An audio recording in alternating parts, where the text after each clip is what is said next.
On a parlé de camions militaires qui étaient stationnés dans l'enceinte du camp Almami Samori Touré,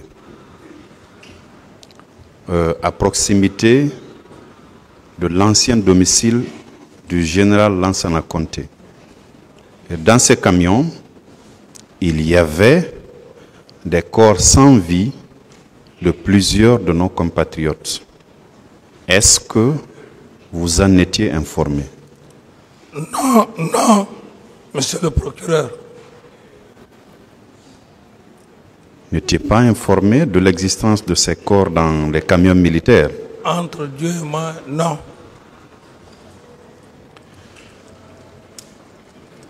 Aussi,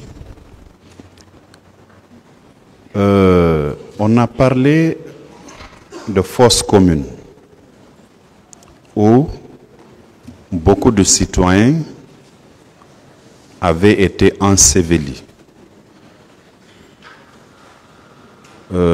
Jusqu'ici, il y a plusieurs familles qui continuent à rechercher les leurs qui étaient partis au stade qu'on ne retrouve pas de 2009 jusqu'ici. Est-ce que vous êtes informé de l'existence de ces fosses communes-là? Non, monsieur le procureur. À aucun moment on ne vous a parlé de fosses communes?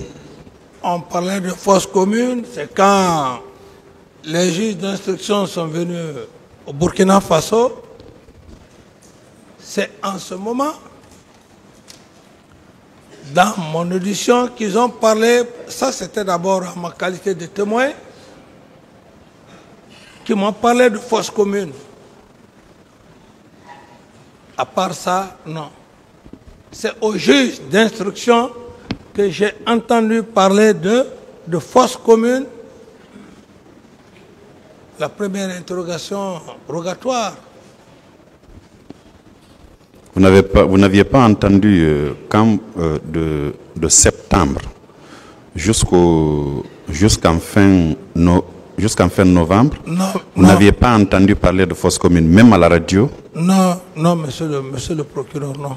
C'est curieux.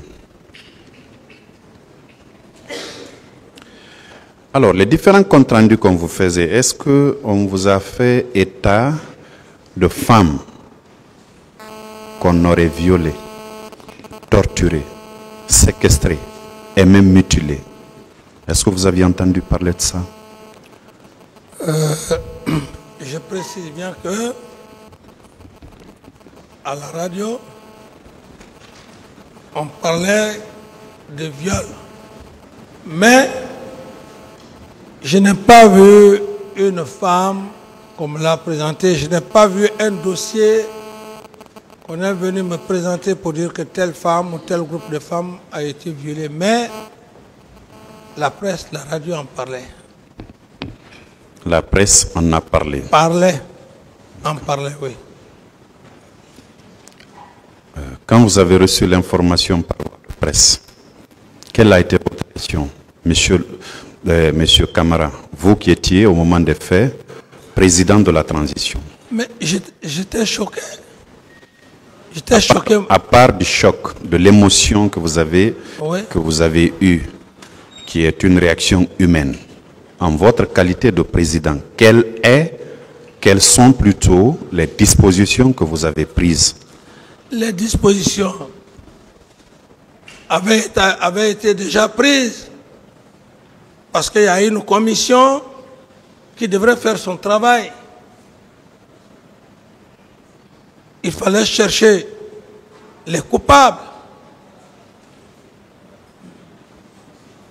Je ne devrais pas me substituer à cette commission. Donc votre réaction, c'est la mise en place de cette commission. C'est ce que vous voulez dire. La mise en place, en passant par le ministre de la Justice à l'époque, pour une mise en place d'une commission nationale afin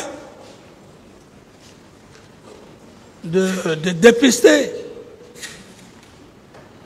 tous les éléments qui ont participé au meurtre du stade du 28 septembre. Je n'avais pas autre moyen. Je ne pouvais pas me substituer. Il faut déléguer le pouvoir. Quand on est président, on délègue son pouvoir. Très bien. Est-ce que vous confirmez que et vos bureaux et votre domicile étaient dans l'enceinte du camp Alpha Yaya Diallo? Parfait, oui. Vous le confirmez? Oui. Alors, il y a plusieurs témoignages qui indiquent que des femmes auraient été retenues là-bas contre leur volonté, séquestrées donc, torturées, maltraitées. Est-ce que, puisque vos bureaux étaient là-bas et votre domicile aussi, vous n'aviez pas entendu parler de ça? Vous n'avez pas entendu les cris de détresse de ces femmes et autres manifestants qu'on avait retenus contre leur volonté? Vous n'aviez pas entendu parler de ça, monsieur? Chez moi ou bien ailleurs? Dans l'enceinte du camp, je dis, ce n'est pas dans votre domicile. À moins que vous nous donniez une information Non, moi, je pensais de ce genre. Je pensais que vous voulez dire que c'était à l'enceinte du capitaine Moussa Dadis. Non, j'ai parlé de l'enceinte du camp Alpha Yaya Diallo. J'ai commencé par demander si vos bureaux et votre habitation étaient là-bas. Monsieur le procureur, tous mes éléments, personne ne peut dire un seul jour, je suis allé à son bureau, au camp. J'étais tout le temps dans mon bureau, c'est eux qui venaient me voir. Je sortais d'ailleurs rarement. Je n'ai pas vu, je n'ai pas entendu, monsieur le président. Monsieur le procureur. Bien. Puisque vous avez soutenu que Aboubakar Diakité alias Toumba était parti au stade. Vous dites? Je dis, puisque vous avez soutenu Ouais. que M. Aboubakar Diakité, communément appelé Toumba, s'était rendu au stade du 28 septembre où il y a eu ces massacres-là. Vous confirmez l'avoir dit, non? À la barre de ce tribunal. Monsieur le Président, c'est Aboubakar Diakité Toumba qui a dit devant, c'était la première question que le président... Est-ce que vous confirmez qu'il Je confirme, parce que lui-même il a dit, je confirme. D'autres Très bien. questions? Parce que vous avez dit qu'il était difficile de l'arrêter, Oui. c'est vous qui l'avez nommé aide de camp.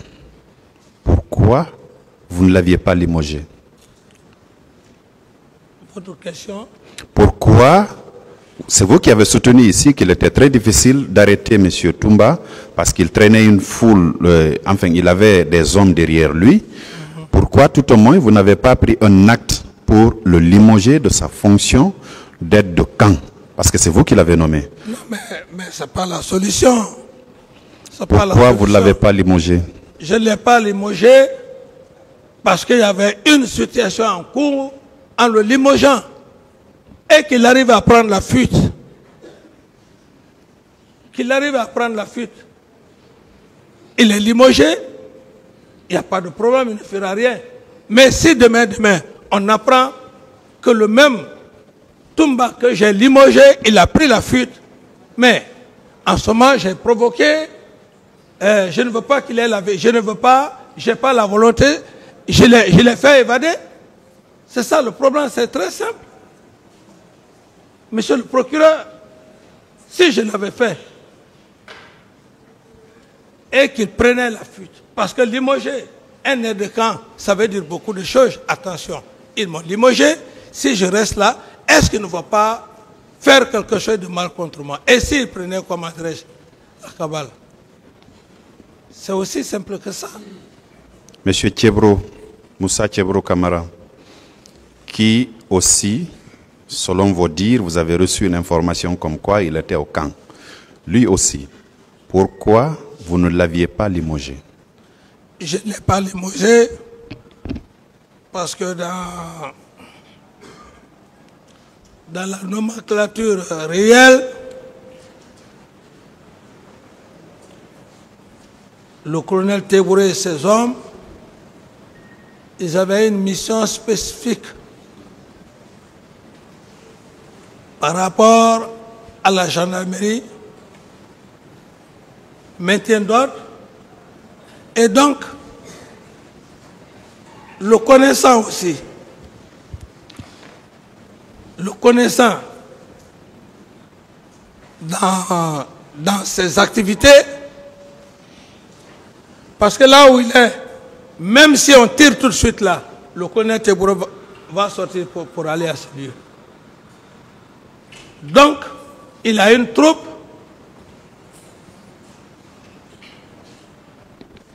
le truc de brigandage ou de ceci, de cela, je ne pouvais pas l'arrêter parce que c'est lui-même qui est venu avec le Premier ministre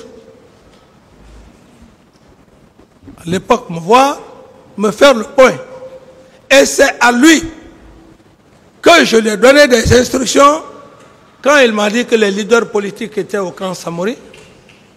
C'est moi qui lui ai dit, si jamais on touche un des leaders politiques, tu auras affaire à, j'ai dit, va les enlever là-bas, tu les envoies à la clinique Pasteur. C'est moi qui l'ai dit. Passer d'abord son rôle, la gendarmerie, comme on le sait, je n'ai pas besoin de rappeler, il a passé ici et puis vous a donné comme le rôle de maintien d'ordre et de ceci, de cela. Donc, je ne pouvais pas arrêter le colonel Teburo. Très bien. Après la survenance de ces événements-là, vous avez pris combien de temps pour mettre en place la commission d'enquête nationale et combien de temps dans la même foulée a duré la mise en place d'une commission d'enquête internationale? Dès après, quand les événements sont passés, je n'ai même pas retardé. J'ai été conseiller et j'ai créé la commission d'enquête internationale et nationale. Cette commission est restée à fonctionner jusqu'au moment où je n'étais plus là, jusqu'au moment où j'ai quitté. C'est au Burkina qu'on m'a fait la conclusion des travaux de la commission nationale. C'est quand j'étais là-bas. Donc la commission a été créée, la commission travaillait. Ça n'a pas duré, on a tiré sur moi. Je pars, je reste au Burkina et puis voilà. C'est au Burkina que je suis resté. La commission a fait son point de situation. Est-ce que vous confirmez avoir présidé une réunion le 27 septembre au camp Alpha Yaya Diallo, nuitamment? Est-ce que vous confirmez avoir présidé une réunion là-bas? Non, et non, monsieur le procureur. Bien. Alors, le 6 septembre 2009, à l'occasion d'une réunion que vous aviez tenue, vous affirmiez ce qui suit. Je vous cite. « Ma démocratie, c'est les armes. Et si vous ne voulez pas de ma démocratie, vous allez sentir ce que cela veut dire. » Cette déclaration, destinée aux opposants, ne constitue-t-elle pas une préméditation par rapport à tout ce qui s'est passé au stade du 28 septembre, le 28 septembre 2009? Monsieur le procureur, pourquoi les hommes aiment inventer monstrueusement des choses pendant que vous n'êtes pas mort? Est-ce que moi, je suis là? Est-ce que, même si je ne suis pas allé à l'école, est-ce que je peux écrire ça? Je ne peux pas, ça ne me revient pas et je ne le reconnais pas, ce sont des montages parce que les gens ont tout fait. C'est la chance que j'ai eue, monsieur le président, dans cette affaire. C'est parce que très tôt, les pays PV n'ont pas été monopolisés, Monsieur le Président. Est-ce que ça veut dire que cette déclaration n'est pas de vous? Cette déclaration, pour moi, elle est monstrueuse. C'est monté de toutes pièces. Est-ce qu'elle est de vous ou pas? C'est pas vrai. C'est ce qui fait ma réaction, c'est pas vrai. Calmez-vous alors. Monsieur le procureur, d'autres questions? Calmez-vous.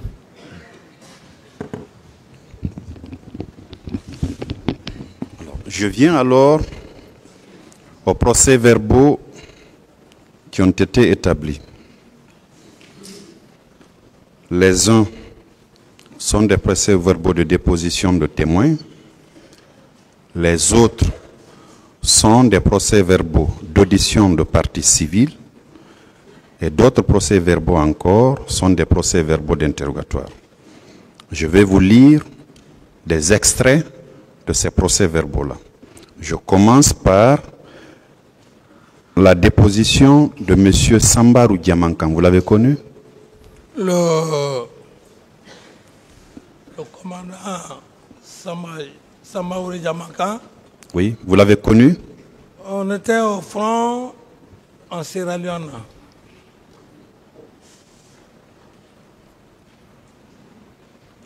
Alors,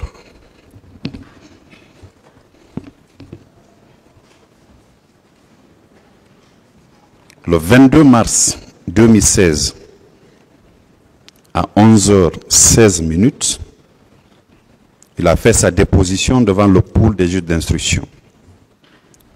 C'est la cote 1298 pour vos conseils. Et c'est la page 2 qui m'intéresse. Ici, cet officier que vous avez bien connu a dit ceci. Je me demande pourquoi le capitaine Dadis dit de se référer à moi pour le départ des recrues du camp Fayaya pour le stade du 28 septembre. Les militaires qui sont sortis pour le 28 septembre sont sortis du régiment commando camp Dadis. Quel commentaire faites-vous de cette déclaration de cet officier? Vous savez, le commandant Diamankan dit, parce qu'il y a aussi un problème de niveau et paix à son âme, puisque quand les juges d'instruction sont venus me voir, c'est eux qui m'ont parlé des éléments de Kalea pour dire que le commandant Diamankan, commandant du camp Faya, a vu ceci, a vu cela. C'est là où c'est même dans mon PV. C'est là où j'ai dit, allez vous référer aux déclarations du commandant Diamankan. Le commandant Diamankan, que je connais paix à son âme, j'ai fait le front avec lui en Sierra Leone. Ce que je voulais savoir, si vous confirmez ces déclarations selon lesquelles les militaires qui sont allés au stade perpétrer ces massacres-là sont sortis du régiment commando camp Dadis. Il est mort, il n'est pas là. Et je ne peux pas défendre. Est-ce que vous confirmez ou non cette déclaration? Je ne peux pas confirmer parce que quelqu'un qui est mort, je ne peux pas confirmer cette déclaration, monsieur le procureur. S'il était vivant, ou que vous le fassiez venir, on va faire confrontation, mais quelqu'un qui est mort, vous allez me poser la question que si je confirme, il faut être stupide pour dire que oui, je confirme. Je ne confirme pas des déclarations pour des personnes qui sont mortes, qui ne sont plus comme devant le président du tribunal. Monsieur Camara, vous avez intérêt à vous calmer et à répondre aux questions, s'il vous plaît. Vous avez intérêt à répondre aux questions de façon courtoise et de façon très simple. Rien ne sert de vous énerver. Non, pas monsieur. On vous pose des questions de façon très respectueuse. Vous avez vu, le procureur, il ne crie pas, il ne fait rien. Il vous pose des questions de façon très simple, très respectueuse, je vous l'ai dit. Et vous devez, s'il vous plaît, laissez-moi parler. Vous me laissez parler, s'il vous plaît. Vous me laissez parler. Je disais que monsieur le procureur est en train de vous poser des questions de la façon la plus respectueuse, de la façon la plus courtoise. Vous n'avez pas intérêt à vous énerver. C'est pourquoi au tout début, je vous ai dit vos droits. Vous pouvez répondre par oui ou par non. C'est très simple. Ou bien vous avez la latitude de dire que vous ne répondez pas. En ce moment, le tribunal va apprécier. Mais si vous prenez l'initiative de répondre à une question, vous pouvez vous limiter tout simplement à répondre à la question et éviter trop de commentaires. S'il vous plaît, ne vous énervez pas. Calmez-vous et répondez simplement. Si vous êtes fatigué, vous pouvez demander au tribunal, comme hier, vous avez la latitude à tout moment de demander au tribunal de vous donner le temps de vous reposer. J'espère que vous n'avez compris. Toutes mes excuses, Monsieur le Président. D'autres questions, Monsieur le procureur? Non, Monsieur le Président, je suis au regret. C'est la seule personne, Monsieur le Président. Je suis un homme sincère, honnête. On va continuer. Si tous les avocats étaient comme cet homme, même si je passais toute la nuit, ils sont respectueux. Excusez-moi, Monsieur le procureur. Monsieur le Président. Alors calmez-vous. Parce que lui, vous êtes la seule personne qui connaît mon tempérament, qui peut me calmer, Monsieur le procureur. On va évoluer. Monsieur Camara, on va évoluer. Je m'excuse. Bon. Je m'excuse, Monsieur le procureur. Je regrette. On va évoluer. Je regrette. On va évoluer. Je vous ai déjà qualifié ici et même dans la salle. Monsieur Camara, s'il vous plaît.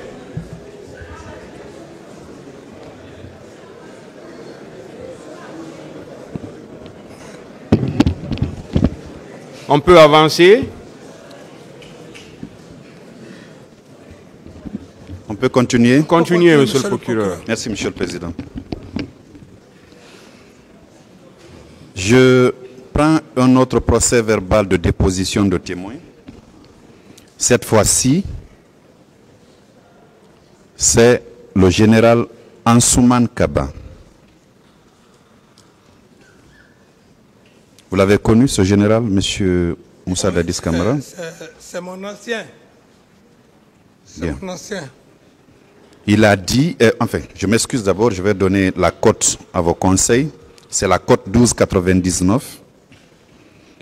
Lui également a été entendu par le pool des juges d'instruction le 13 avril 2016 à 10h29. À la page 2, répondant à une des questions des juges d'instruction, il a dit ceci.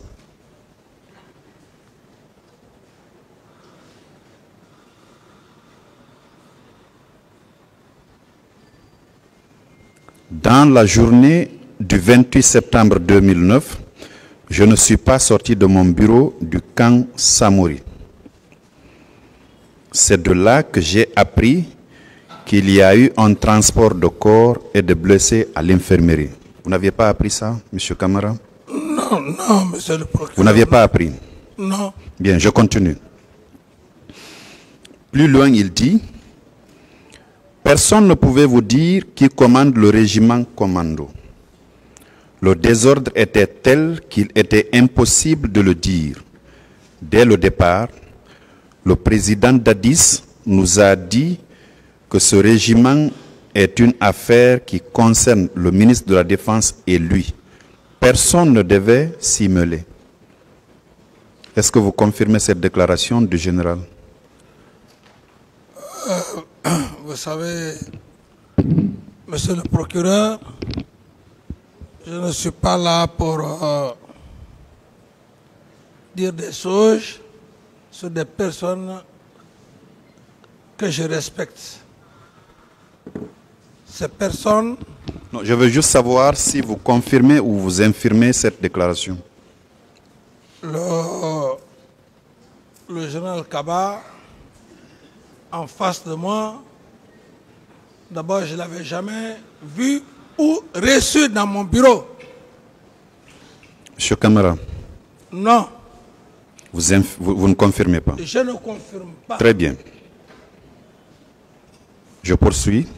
toujours sur la même page, il dit « C'est naturellement les gens de ce régiment qui se sont rendus au stade. On a parlé de béret rouge. À dire que c'est tel ou tel, je ne sais pas. » Vous confirmez que ce sont les gens du régiment qui se sont rendus au stade, les bérets rouges du régiment? Mais le commandant Tomba s'est rendu au stade. Est-ce que vous confirmez cela? Arrêtez de citer des gens. Oui. La question vous est destinée. Oui, si effectivement il a dit, je confirme. Très Même bien. si c'est 2 ou 3 éléments, je Très bien. confirme. Je poursuis. Il dit encore que le regroupement de Kalea a été géré par Dadis et son ministre de la Défense. Vous confirmez cela?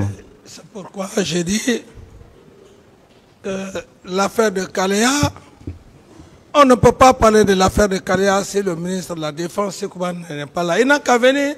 Lui et moi, on va se confronter, on va faire confrontation devant le peuple. Je ne peux pas parler de l'affaire de Kalea. Celui qui était chargé de faire le recrutement n'est pas là. Très bien. Vous confirmez les dires du général Kaba? Confirmer quoi? Encore, s'il vous plaît, monsieur le procureur. Le général Ansouman Kaba a dit que le regroupement de Kalea a été géré par Dadis et son ministre de la Défense. Oui, Je demande si vous confirmez cette déclaration du général Kaba. Bon, le général Kaba, il a raison parce que c'était le chef d'état-major de l'armée de terre. S'il parle comme ça, il a raison à juste titre parce que c'est le ministre de la Défense qui devrait le saisir. Et si le général Kaba parle comme ça, réglementairement, un recrutement de ce genre, c'est le chef d'état-major de l'armée de terre, il en a informé. Donc si le général Kaba parle comme ça, oui, il a tout à fait raison. Très bien. Voilà. Alors,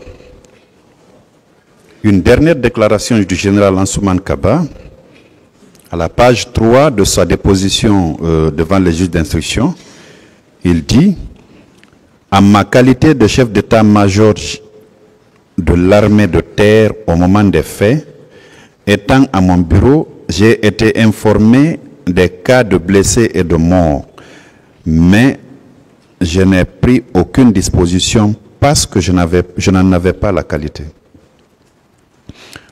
Étiez-vous informé au même titre que le chef d'état-major général de l'armée de terre de ces morts et de ces blessés-là?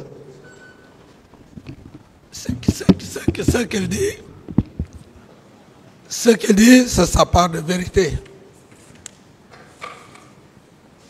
Moi, j'ai été informé par lui, mais aucun Faya.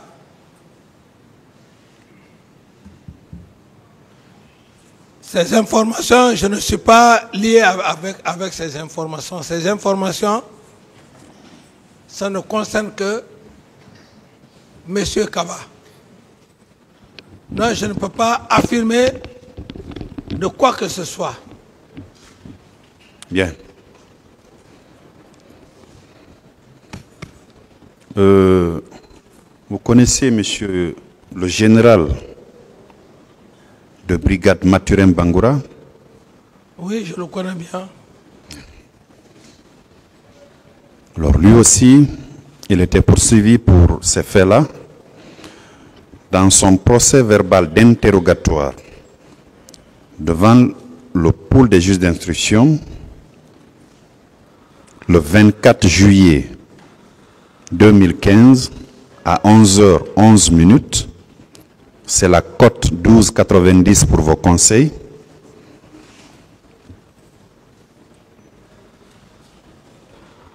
À la page 3, répondant à une des questions des juges d'instruction, du pôle des juges d'instruction, voici ce qu'il dit. À mon retour de la France, j'ai pu glaner ça et là quelques informations auprès de mes collègues du CNDD et du gouvernement. J'ai retenu de ces informations que l'opposition avait demandé officiellement au gouvernement l'autorisation d'organiser une manifestation. Sur injonction du président de la République, cette manifestation n'a pas été agréée. Par la suite, le président de la République aurait ordonné aux éléments de la garde présidentielle d'aller empêcher les opposants de tenir un quelconque discours au stade du 28 septembre. Il m'a été rapporté également qu'à la date du 29 septembre 2009, une réunion de crise avait eu lieu et qu'au cours de celle-ci, il avait été demandé la mise en place d'une commission pour rechercher et appréhender les auteurs de ces différents crimes. Est-ce que vous confirmez cette déclaration du général Mathurin Bangoura, qui était membre du gouvernement que vous aviez constitué? Monsieur le procureur, je ne confirme pas, ce sont des hypothèses. Comme je le disais, le droit pénal n'est pas, je pense, on me l'a dit, ce sont des hypothèses, je ne confirme pas.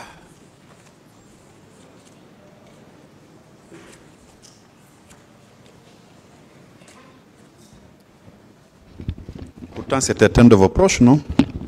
Le général Mathurin Bangoura. Oui, monsieur le procureur, même si c'était mon jumeau, vous n'avez pas vu, monsieur le président, lorsque vous faites confiance à votre meilleur ami, c'est cet ami-là qui va vous tuer si c'est le pouvoir, monsieur le procureur. Donc ici, ce n'est pas affaire de proche ou de ceci, de cela.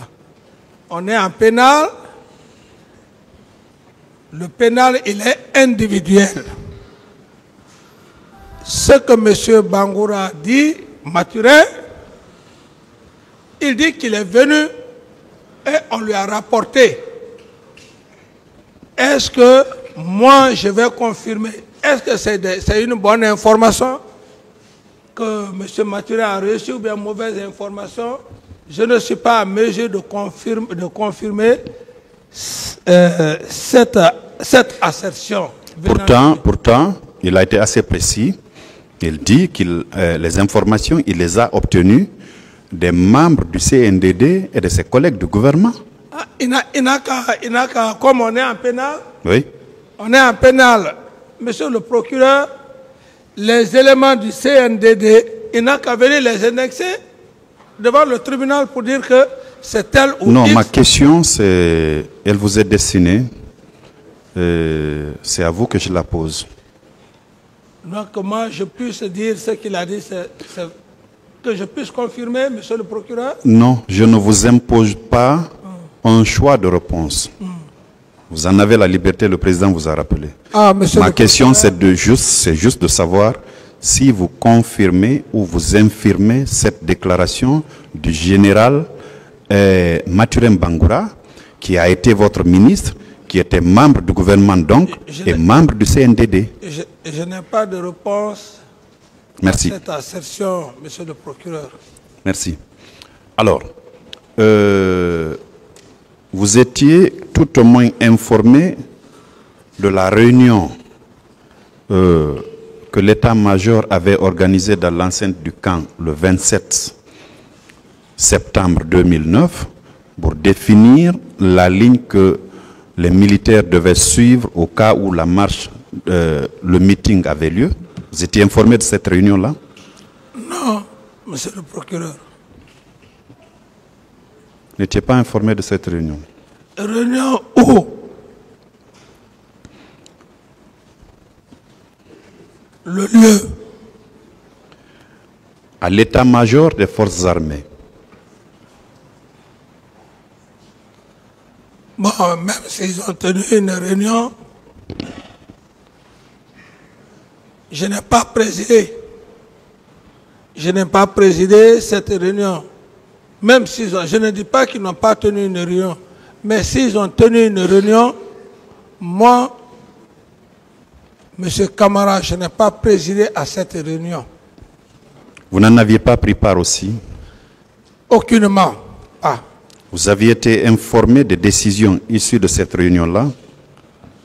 Aucune décision. Il faut participer à une réunion pour qu'on te dise les décisions issues de cette réunion.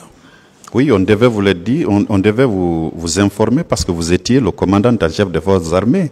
L'armée ne peut pas se réunir sans qu'on ne vous dise pourquoi ils doivent se réunir et quel a été l'objectif final, enfin les résolutions de leur réunion. On ne peut pas le faire. Vous étiez le commandant en chef des forces armées, monsieur Moussa Dadis Camara. Monsieur le procureur, vous savez pourquoi je fais un peu ce sourire-là?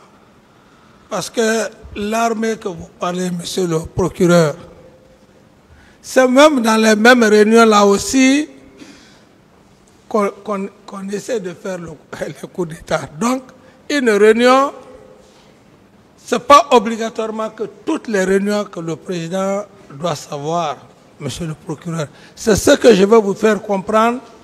Il y a des réunions que le président n'est pas tenu obligé de savoir. Il y a par contre des réunions que le président, qu'on peut tenir informer le président. Très bien. Il y a un officier supérieur de l'armée guinéenne qui avait pris part à cette réunion. Un officier de gendarmerie, le général Ibrahima Baldé. Vous le connaissez, non? Oui.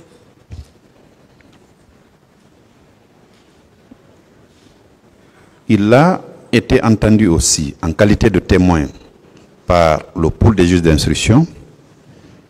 Ça remonte au 26 juin 2013. Il était 10h18 quand le pôle le recevait. Il a dit à la page 2 de sa déposition de témoin, il dit ceci. À la date du 27 septembre 2009, j'ai été convié à une réunion à l'état-major général des armées. Au cours de cette rencontre, il a été question de prendre des instructions sur les dispositions concernant les informations qui étaient en notre possession et le dispositif sécuritaire à mettre en place. Il a été retenu que s'il y avait marche, seule la gendarmerie et la police nationale devaient assurer le maintien d'ordre. Je lis ce qui est écrit. Les autres corps devaient être casernés. Est-ce que vous étiez informé de cette situation-là, M. Camara? C'est ce que je vous dis, monsieur le procureur. J'ai dit, ça dépend du chef d'état-major général des armées, l'heure à laquelle il doit convoquer les chefs d'état-major particuliers. Est-ce que vous avez été informé Non. de cette réunion? C'est ce qu'il veut savoir. Non. Non, cette réunion, non. Si le chef d'état-major général des armées a donné, a livré certaines choses, je n'ai pas été informé. C'est bon. Vous avez répondu. Très bien.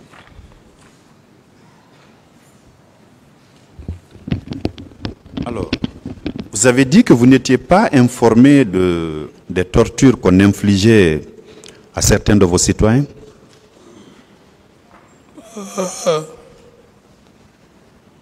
J'ai dit que les gens en parlaient, mais je n'ai pas vu une personne, tout au moins parmi les victimes, d'entre elles, de mes yeux. D'accord. Je vous en donne une. Il s'agit de M. Abdoulaye Diallo. Il a été auditionné par le pôle des juges d'instruction le 13 février 2013 à 10h15. C'est la cote 11,96 pour vos avocats.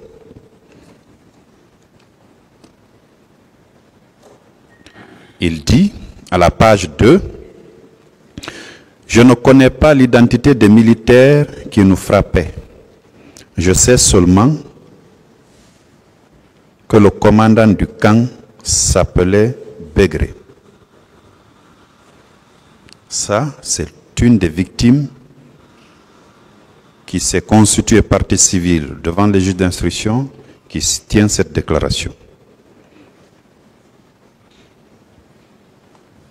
Elle poursuit.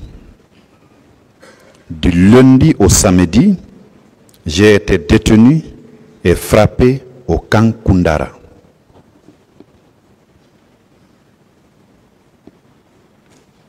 Ensuite, lors des scènes de bastonnade, je n'ai reconnu que le commandant Begré et le sergent Paul. Vous qui étiez président de la transition, commandant en chef des forces armées, cela s'est passé dans un des camps qui relevait de votre autorité pendant tout au moins une semaine. Vous n'aviez pas été informé, M. Camara? Non, non. Non.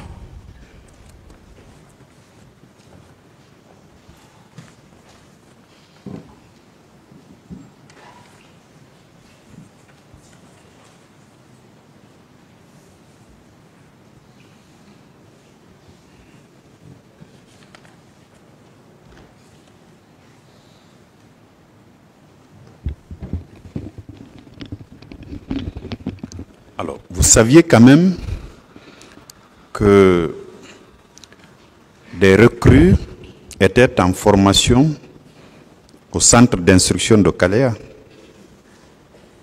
Oui. Vous le saviez? Oui. Pour avoir discuté des modalités de recrutement, des modalités de formation de ceux-ci avec celui qui était en charge du ministère de la Défense nationale, n'est-ce pas? Qui? Avec le ministre de la Défense, je veux dire. Vous en aviez parlé parce que vous étiez le commandant en chef des forces armées. Et vous avez précisé que quand il vous en a parlé, vous avez demandé à ce que les recrues proviennent des 4 régions naturelles de la République. Oui, parfait, oui. N'est-ce pas? Oui. Alors, habituellement, quand on organise des recrutements de ce genre, il faut absolument que ça reçoive l'onction du commandant en chef des forces armées que vous étiez. Est-ce que, quand on a mis en place, quand on a recruté ces gens-là, le ministre était revenu vous dire que vos instructions avaient été suivies à la lettre, comme quoi on a puisé ces recrues-là parmi les citoyens guinéens remplissant les conditions et originaires des 4 régions naturelles. Est-ce que le ministre de la Défense nationale vous avait fait le retour? Non, non. Vous ne l'avez pas interpellé non plus par rapport à cette histoire de recrutement? Non, non. Vous savez, quand vous avez confiance à quelqu'un, à une personne, hein, comme d'ailleurs tout le monde m'a vu avec le général Sekouba, aujourd'hui, je ne peux pas nier, pour dire qu'on n'était pas liés, le pouvoir, on le partageait équitablement, il n'y avait même pas de différence. Donc, avec une telle confiance, je n'ai pas demandé quoi que ce soit, monsieur le procureur. Monsieur Camara, Oui, est-ce que vous pouvez continuer? oui, je peux. Allez-y, monsieur le procureur. Bien que ma voix est prise, mais l'essentiel, voilà. Je vais aussi aider la cour. Alors, efforcez-vous à parler dans le micro. Ouais.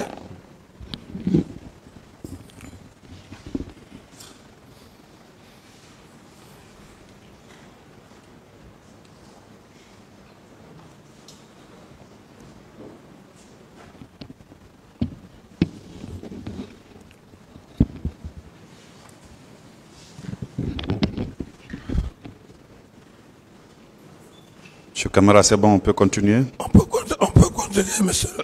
Oui, on peut continuer. On peut. D'accord. Est-ce que vous pouvez vraiment continuer? Oui, je veux, oui. Parce qu'on est en train de comprendre que votre voix est en train de disparaître. Ouais, bon, On a du mal à, s'il vous plaît, on a du mal à vous entendre. mais